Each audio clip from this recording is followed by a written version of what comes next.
안녕하십니까. 대전 둔산 Q&A 공부방 동화쌤입니다. 지금 2018년 수능 특강에 대한 현대소설들 좀 기억이 날 수 있도록 좀 뭐 억지가 될 수도 있는데 빠른 속도로 기억이 날 수 있도록 정리하는 그런 시간을 갖겠습니다. 그래서 따로따로 하나하나의 작품은 다시 찍는 시간이 있을 겁니다. 학생들이 요청하면요.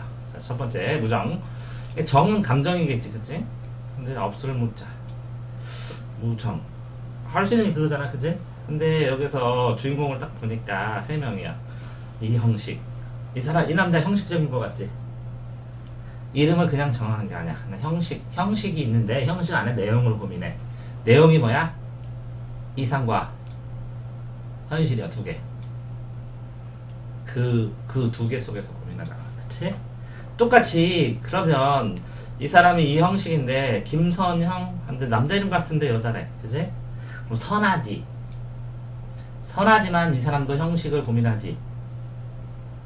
그러니까 이 사람은 뭐라고? 새로운 형식인 기독교 집안이지, 신여성. 맞지? 그렇지만 완전히 그지? 선해가지고 구습을 벗어나지 못해. 그럼 이 선하다는 건 유교적이고 새로운 형식은 기독교를 할 수도 있지. 됐죠? 그런데 그러면 박영채, 이것도 여자야. 삼각관계로 갔으니까, 그지? 근데 얘는 영 하면 꼭부령, 과거의 영광, 그럼 순종적인, 전통적인 이렇게 됐지. 또 얘도 그러니까 요 두 개잖아. 얘 구습도 있고 신여성도 있고 얘도 두 개잖아. 갈등. 맞지? 신여성도 있고 구습도 있으니까 갈등. 얘도 똑같이 영이고 박영. 얘가 신여성이니까 얘는 전통 여성이야겠지? 네? 과거의 영광이 있는, 그지? 근데 새로운 채는 뭐야? 새로운 틀을 만들어 가니까 얘도 신여성으로 변해. 그럼 얘도 두 개가 있고 얘도 두 개가 있고 얘도 두 개가 있지. 자, 그러니까 이 전체적으로 뭐야? 무정은 신교육과 옛날 교육, 그지? 옛날 가치관 사이의 충돌. 그런데 여자가 두 명이 나왔으니까 자유연애도 좀 했으면 하는, 그지? 그러면 구세대에서 신세대로 들어가면서 나타나는 전화 상황, 갈등 상황이 인물들에 모두 나타나면서 그 줄거리들의 흐름이 나타나겠는데, 여기서 보면 김병욱은 확고한 주체의식이 있대. 얘는 왜 그러면 얘는 욱은 뭐 뭉친다 뭐 한다 하는데 욱자 이름 들어가는 애들이 좀 이게 단단해. 욱하지 않고 참나 꾹꾹 눌러. 근데 병욱이야, 병욱. 병자 들어가는 애들이 좀 강해. 조금 느낌상으로, 이름으로.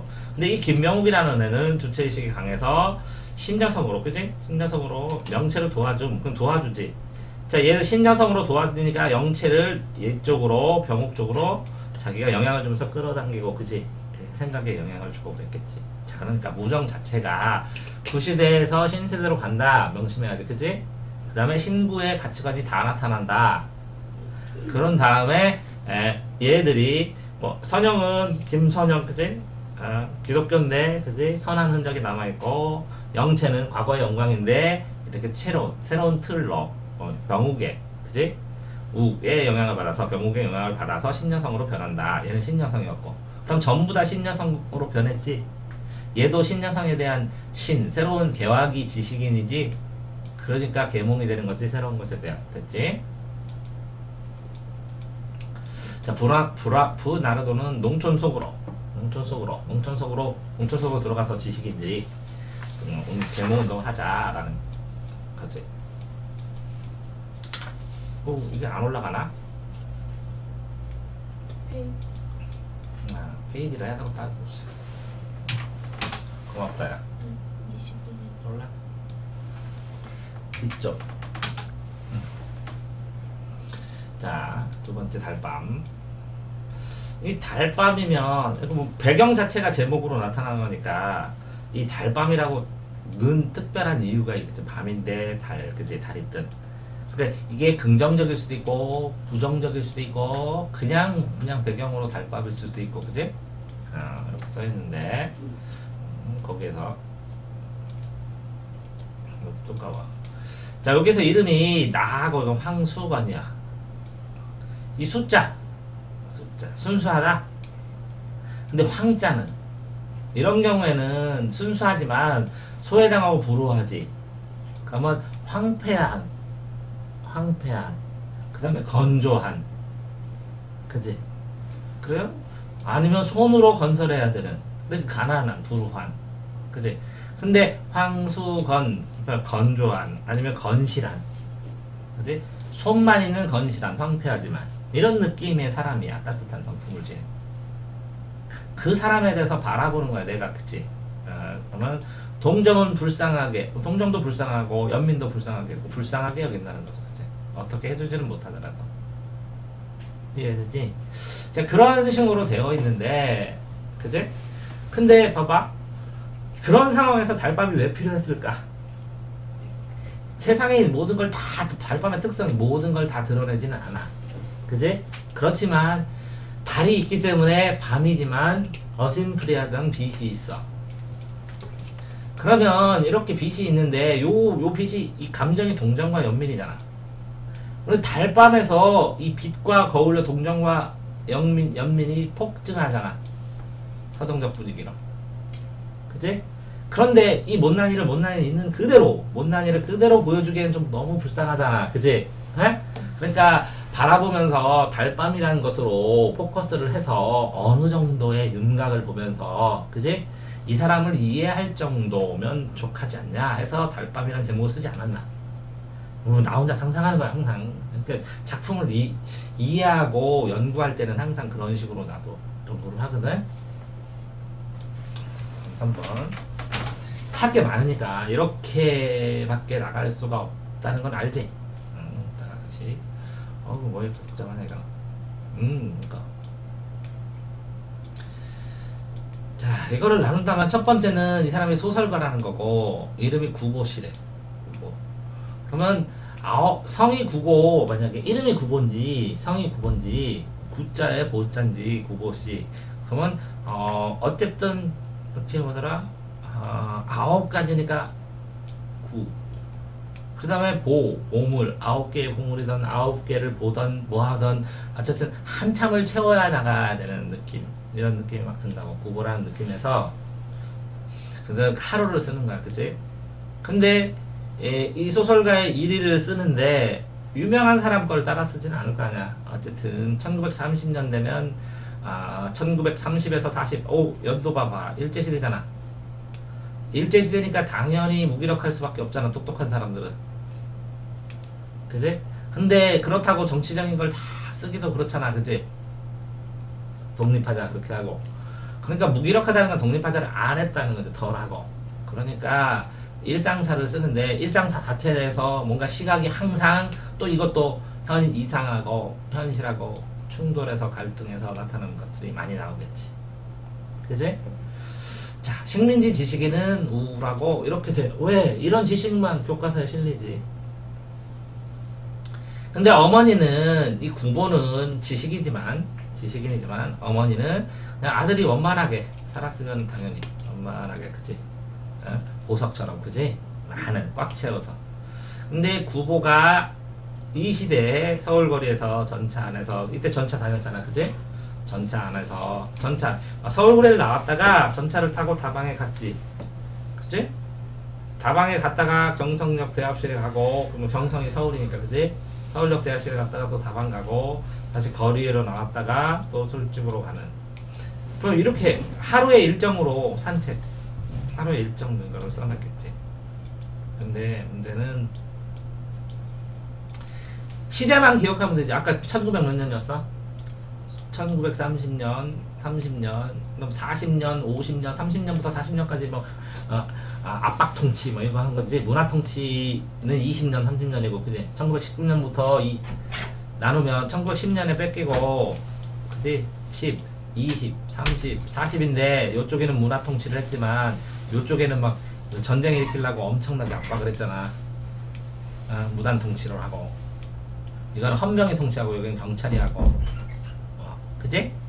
일제시대의 이 배경적 의미에서 당연히 뭐 막노동을 하든지 떠돌이든지 병에 걸린 노동이든지 이렇게 정상적으로 그 근로자들이 사는 건 없다는 거죠. 근데 어쨌든 휘황찬란한 거는 서울에서 1번과 관련된 종로 시장통이나 이런 데 카페에서는 휘황 뭐 어느 정도 불집 불 켜고 막 그랬겠지. 그런 상황에서 일상생활과 지식인의 고독, 여러분 일상생활의 현실, 여기는 이상.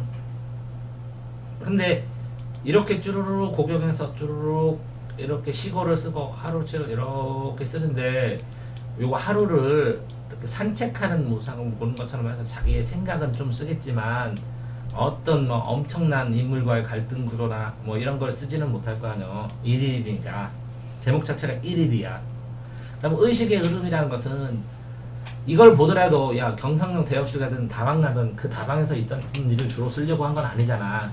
하루 동안 본인이 이렇게 흐름인데 뭔가 생각이 나면 생각의 소스들이 여기 다방 가서 이런 걸 보고 생각이 났어. 근데 생각들은 굉장히 많이 있을 거 아니야. 그러니까 의식의 흐름이라고, 포커스가. 그러니까 제목 자체에 1930년대에 무기력한 구보라는 소설가의 생각의 흐름들, 산책하면서 느끼는 생각의 흐름들, 이런 뜻이잖아. 나머지는 없고. 됐지?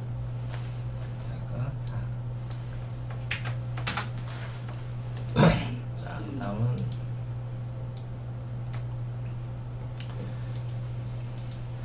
자, 이런 거는 이렇게 쓰니까 이제 제목 자체를 보시자. 봐봐.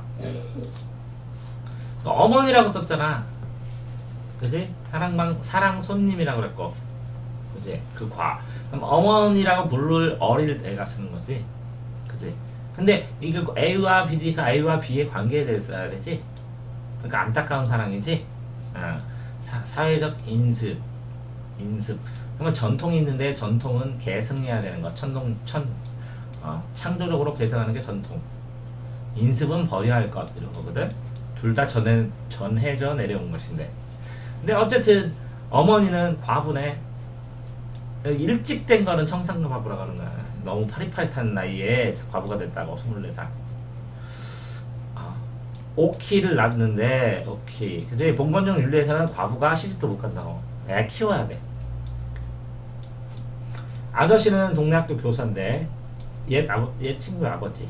그러니까 아버지 친구겠으니까 방을 못 구한 상황에서 잠깐 신세지고, 하숙처럼 하고, 그리고 수입이 없을 것 같으니까 일부러 하숙비라도 내주고. 라는 생각인데, 소극적이지. 이것도 전통이고. 둘 다 전통이네. 전통과 전통이 부딪혔으니까 이루어지질 못했지. 이해됐지? 근데 여기에서 얘네들은 전통인데 그 다음 애들은 뭐야? 전부 다 애들은 이건 전통 인물이고 이건 신세대잖아. 그러니까 외삼촌이면 뭐야? 여기 이제 남편이 있었잖아. 그 남편 동생, 그지? 어머니 동생. 어머니 동생. 외삼촌이니까.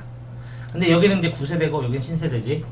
신세대니까 자유분방하지, 개방적이지. 그럼 구조를 그렇게 만들었다고. 그럼 나도 신세대지. 근데 너무 어리지. 그러니까 순수하지. 그러니까 이 아저씨 아빠 됐으면 하는 생각을 가질 수도 있고, 지금 무슨 일이지? 하면서 모른 척 할 수도 있고, 마음대로 하는 거지. 그래서 매개자 역할을 하는 거지. 이게 오키가 보기 때문에 얘네들이 불륜이 아니라 강제로 순수한 논으로 살펴볼 수 있게 되는 거고, 그래서 얘네들이 눈빛이 딱 마주치고 어쩔 줄 몰라 해도 왜 그러지? 하고 나가니까 슬며시 독자들이 웃음을 웃는 거지. 그러니까 시각을 얘로 고정시키니까 굉장히 자유스럽게 쓰고 싶은 대로 써야 되잖아. 어른을 쓰면 치밀하게 구성하고 이렇게 해야 되잖아. 근데 어린이 눈으로 보는 것만 쓰니까 못 봐도 상관없고 넘어가고 그러잖아. 또 어린이로 쓰니까 친밀하고 부드럽고 엉뚱하게 써도 엄청나게 사람들이 이해도가 높게 독자들이 보잖아. 그치? 그럼 6살이 돼. 그래서 이 6살하고 24살 합쳐서 30살. 이게 독서 퀴즈 문제네. 오키의 나이와 사랑받는 어머니의 나이의 합은, 자, 별거 아니지 그러면? 됐지? 그러니까 이 구도 자체가 이렇게 9세대하고 신세대를 가지고 이 신세대를 여기 상에서 이 두 개 이어질 수도 있잖아 라는 느낌이 들게 하니까 더 이게 더 재밌었구나. 근데 이건 특별히 시점, 그치? 시점의 효과가 강하다. 다시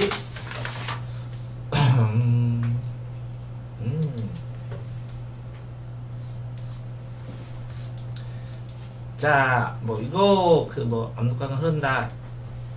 이분 뭐 그 뭐나 이거 드라마로도 만들어주고 독일에서 소설 발간하고 뭐 이렇게 여러 가지 변정식인데 어쨌든 여기서 개화기야 조선 개화기. 압록강은 두만강, 압록강 이렇게 흐르는 거지. 두만강은 우리나라 이렇게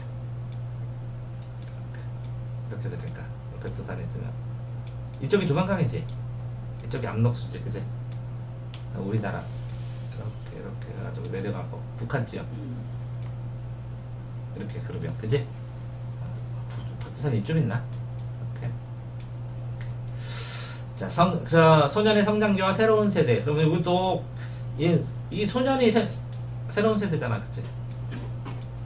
소년이 새로운 걸 그럼 압록강 흐른다. 근데 흐른다 했을 때 강은 역사를 뜻한다.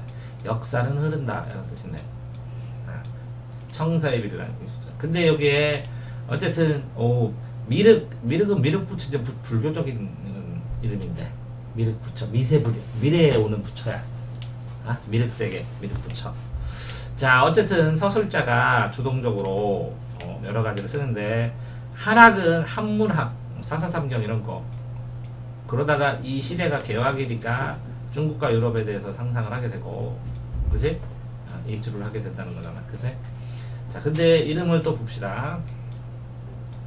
수암이야. 그러면 지킬 수에 이게 바이암도 될 수 있으니까 단단하게 지킨다 이런 느낌으로 되겠네. 수암. 사천형제. 그지?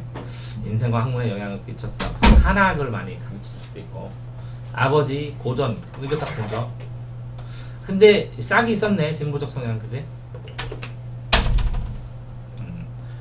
그런 다음에 어머니 나에 대한 넓은 세계를 향한 이상향을 품으라고. 둘 다 이렇게 되니까 내가 이주를 할 수 있었네. 그치? 그러니까 둘 다 신지식이네. 옛날 걸 배웠는데도. 자, 그러니까 뭐 이 정도로 다 왔는데 여기서 압록강이 흐르고 역사가 흐르고 세상도 변화가고, 그지? 이 흘러가는 압록강이 흘러가지고 어디로 가냐? 바다로 가잖아. 바다는 세계가 연결되잖아. 그래서 압록강이 흐르고 바다로 간다. 그래서 세계로 간다. 이런 느낌으로 되어 있는 것 같아. 그러면 그 본인이 나가 미륵이 했으니까, 그치? 미륵이 성장해가면서 그걸 공부를 하고 하는 과정에서 주변에서 본. 그럼 이때가 개화기니까 굉장히 다양하게 변하고 사고방식도 여러 가지 바뀌고 그랬잖아. 그럼 기록자의 입장에서 썼다고 생각해도 맞겠네. 그치? 그러니까 이런 소설이 나오면 그 테마에 그게 육하원칙으로 어떤 사건이 어떤 느낌이 있고 이렇게 정할 수밖에 없는 거지. 전체적인 흐름은 별건 아닌데 시험 문제가 나왔을 때는 그 어떤 파트, 이게 굉장히 길은 책이면 그 파트가 어떤 챕터까지 나가는지 어느 부분을 얘기하는지는 또 찾아봐야 됩니다.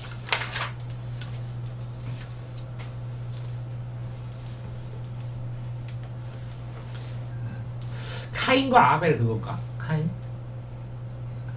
뭐 기독교에 나오는 건데 어쨌든 카인의 후에 뒷사람이니까 카인의 정체성에 대해서 알아야 되는데, 자, 박훈 원래 종교 얘기 잘 안 하는데 종교 얘기, 군대 얘기, 또 얘기잖아. 도박이나 뭐 술 얘기, 여자 얘기 이런 거 안 하는데 공부하기도 바빠가지고 진짜로 그래. 부족해가지고 그런 거 신경 써서는 아무도 못해. 내가 그렇다고. 자, 어쨌든 박훈, 그러면 훈은 훈장님, 배울 훈 뭐 이런 느낌으로 가르친다. 이런 훈훈한도 있지만 좀 따스하면서 가르치고 배우고. 오작교면 오작교 생각나니까 연결에는 이게 오작교 까치가 연결되니까 7월 7일당 만나는 간절하게 사랑을 구하는 오작녀.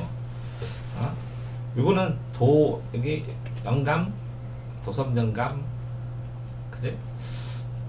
원래 자, 그러면 이 박훈은 지주 아들이래. 지식인이래. 그럼 똑같네. 이 시대에 광복 직후니까. 그러면 광복은 일제시대 끝나고 여기서 보면 이때 제일 혼란기잖아. 혼란기를 전제로 하는 거야, 그지?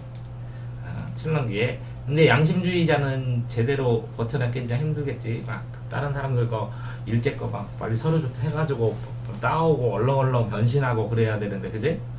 양심주의자 간조적이면 조용히 있어야 되지, 그지? 근데 어떤 계기로 이렇게 조용하던 사람이 계기가 딱 발생을 하면 막 폭발적으로 되지. 그러면 행동하는 인간이 파인이래. 행동을 해서 죽기 삼기로 덤빈대. 그치? 그러면 삼천의 죽음이 하이라이트인데 함선의 죽음이 얘가 부활합리하다고 생각을 해야 되네.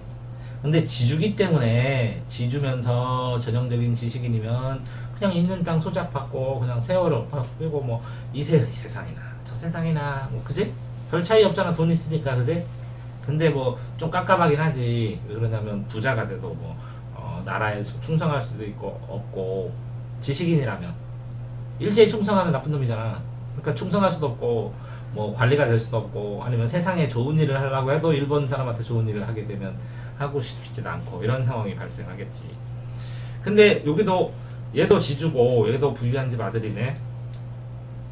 근데 가산을 탕진하고 집을 다 탕진하고 떠돌이 생활하고 해. 뭐 마름 알지? 이게 지주가 있으면 지주 밑에 마름 있지. 마름 있고 그 마름 밑에 소작인이 있지, 그치? 본부에서 나올 때. 그래서 가산 탕진하고 떠돌아. 그런데 봐봐, 토지 개혁을 할 때 농자 유전해가지고 지주권을 다 뺏어갖고 제일 처음에 토지 개혁에서는 다 뺏어갖고 나눠주자 뭐 이런 게 있었어. 그래서 강제로 사고 그래. 그러면 요 지주들 일제히 친인했다고 이걸 다 뺏어가지고 강제로 잘라가지고 주면서 자기도 챙기고, 그지? 기회주의자, 그지?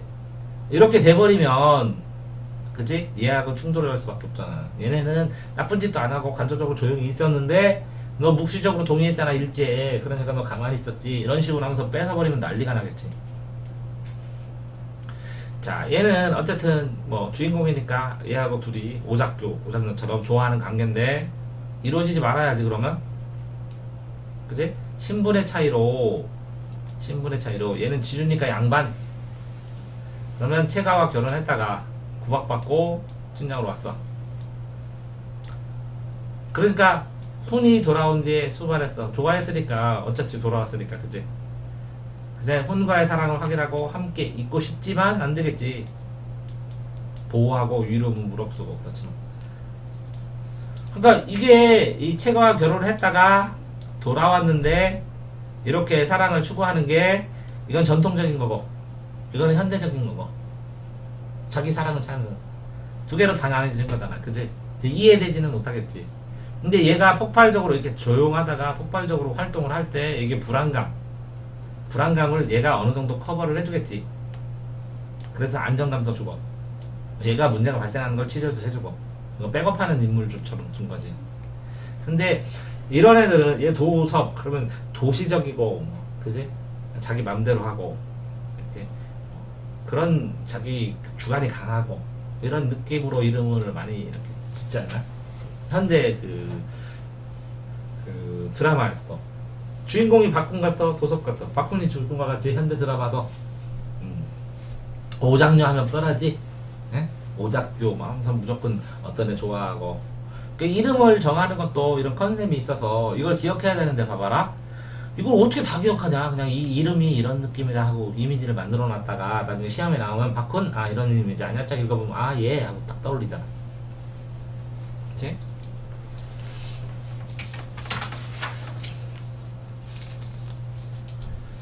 자, 이거는 뭘까?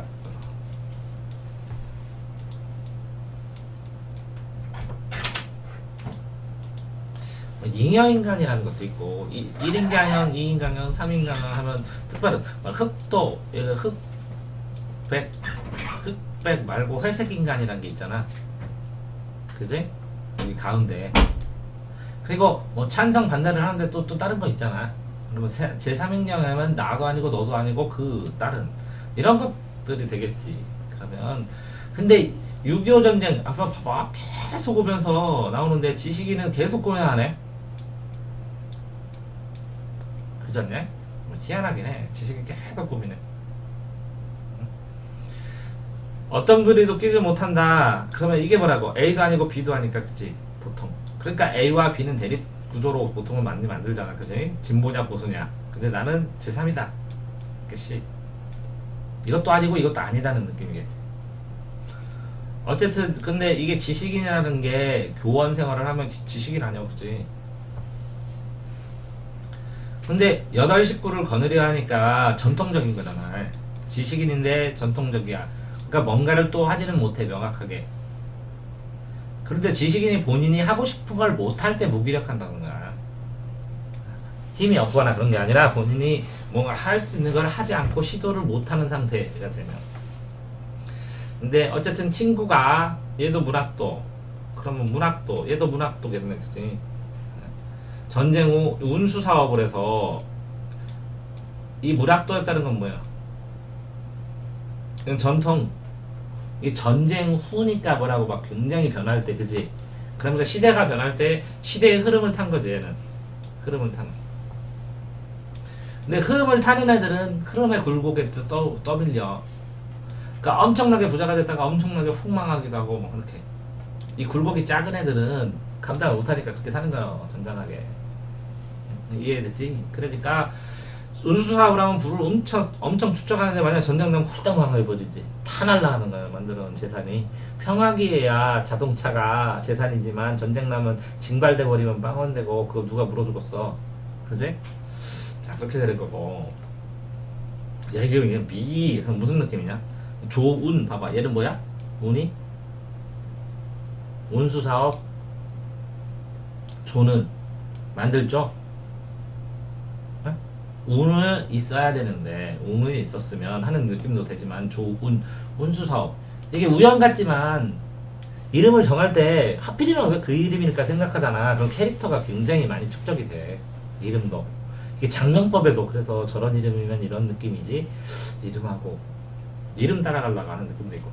미이 삶의 의미를 실현해서 노력한데 조운을 따라다니는 명랑한 문학소년이래. 그치? 간호장교사 되고자 할 때 그럼 미아 이게 많이 나오지 이렇게 누군가 있을 때 아닐미 자기 본인이 아니라 좋은 걸 따라다니네. 그제? 그제? 아직 미정 아직 정해지지 못한 그제? 그리고 얘 뭐라고 문학소녀였는데 가로장교 조언을 따라다니던 명랑 문학소였으나 간호장교가 된다. 그러면 이제 문학소녀 이거 다른 거네. 그지? 얘네들도 그런 문학도에도 문학도의 관계가 있고 그지? 자, 근데 인간형을 나눴대. 조우는 그러니까 떨어지는 운수업 망했다고.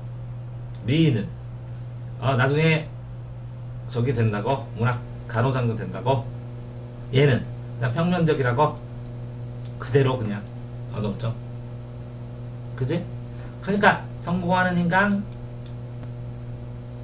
실패하는 인간, 성공하는 인간, 그대로인 인간. 요거만 하면 제3인간의 그림이 드러나겠네. 그지? 이렇게 운수산업 망했고 미인은 간호장교 잘도 해놨고 석은 그대로 이런 식으로 나름 기억을 하면 되겠지.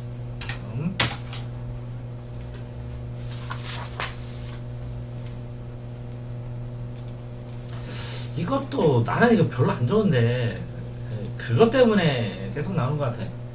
1964년은 그 경제개발을 5개년계 이제 시작하던 때야. 60년대, 62년부터 시작하고 그랬으니까.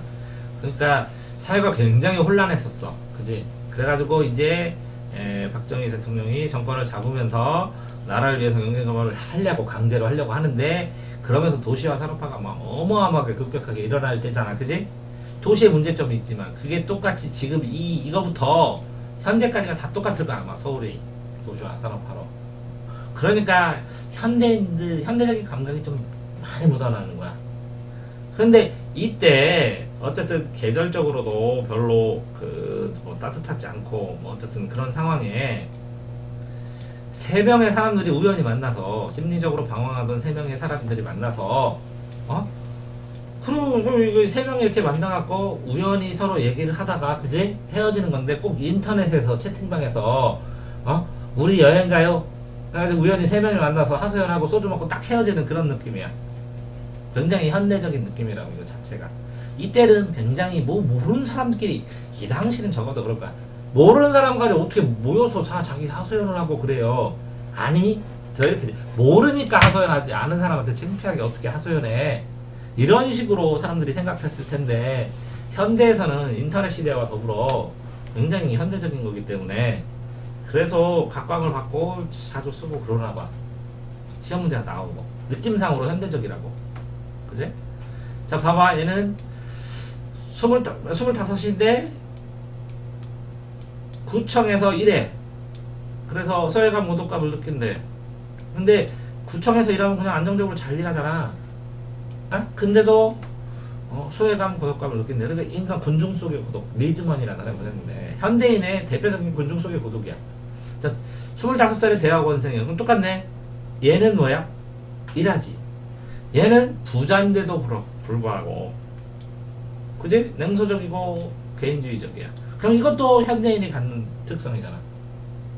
그러니까 일자리가 있던 부잣집이라고 돈이 걱정이 없던 얘는 야 36살이면 얘가 제일 고생 많이 했네. 되어서 36 자 25 36 근데 뭐라고? 웹판원이야. 웹판원이 뭐냐면 돌아다니면서 책을 팔았어. 그때는 책을 돌아다니면서 팔았어. 서점에서 웹판원들.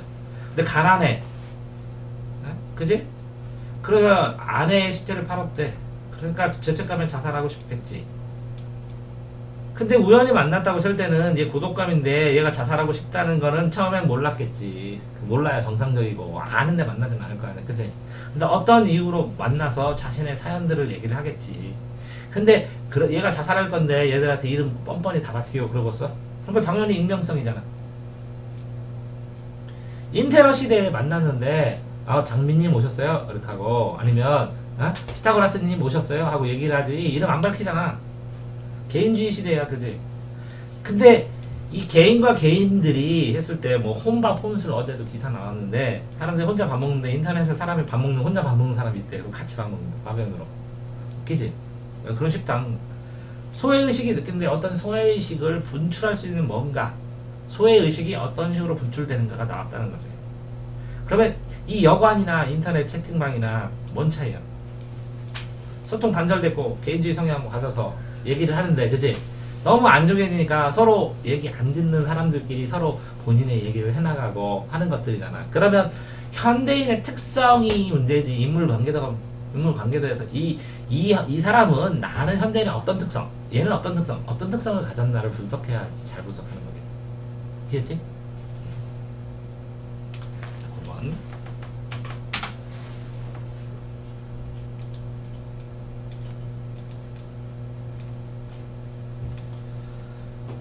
자 그러니까 어쨌든 여기에는 현대인의 이기적인 태도라고 했네. 그지? 개인적은 나쁘지 않아. 자기가 자기 개인주의 나쁘지 않아. 혼자 하는 거야. 남을 피해 안 줘. 이기주의는 남을 피해 주는 거고, 그지? 이타주의는 남들을 위해서 사는 거지, 그지? 그러니까 개인주의인데 이타주의를 향하는 게 제일 좋겠지. 이렇게 일상적으로 살아가는 데는.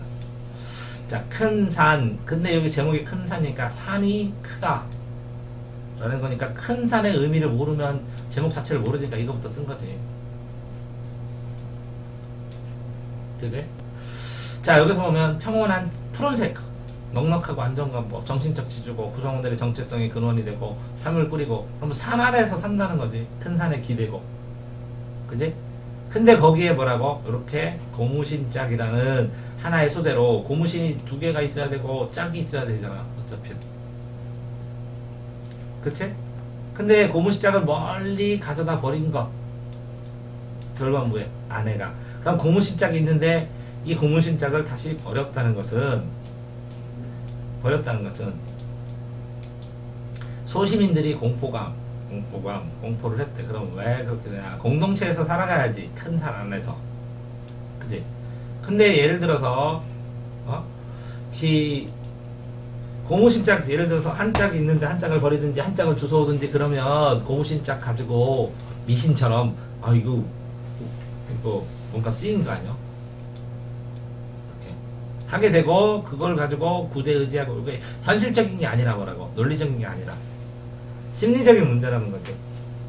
그런 문제가 발생해서 공신짝 자체를 민감하게 반응하고 비합리적 모습을 보인다는 것은 이 큰 산은 왜 이게 전체 큰 산, 전체 삶을 살아가는 사람들이 살아가는 공동체, 사회 뭐 그런 얘기겠네.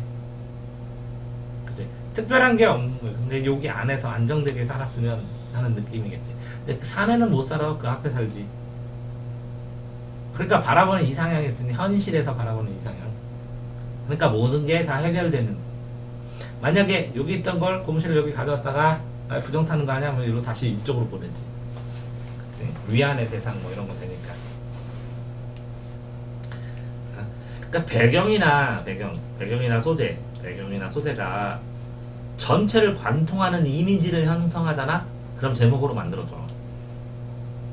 배경이나 소재가 이 글 주제를 그거를 보면 어선풀하게 간접적으로 만약 그 색깔로 아니면 그런 이미지로 그걸로 쭉 내려도 이 글 주제랑 굉장히 잘 어울린다 이럴 때에만 제목으로 많이 사용한다고.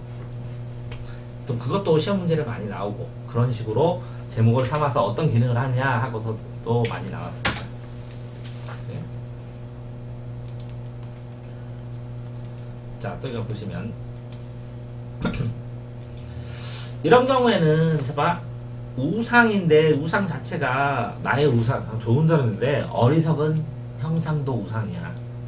그게 눈물을 흘렸으니까 나의 우상이 눈물을 하면 좌절하지. 나의 멘토가 눈물을 흘리는 것도 되지만 요 내용상으로는 그지? 뭐 호의를 가장한 위선이고 뭐 이런 거니까 어리석은 상황, 어리석은 우상 뭐 동굴의 우상 이런 거랑 또 비슷한 거야.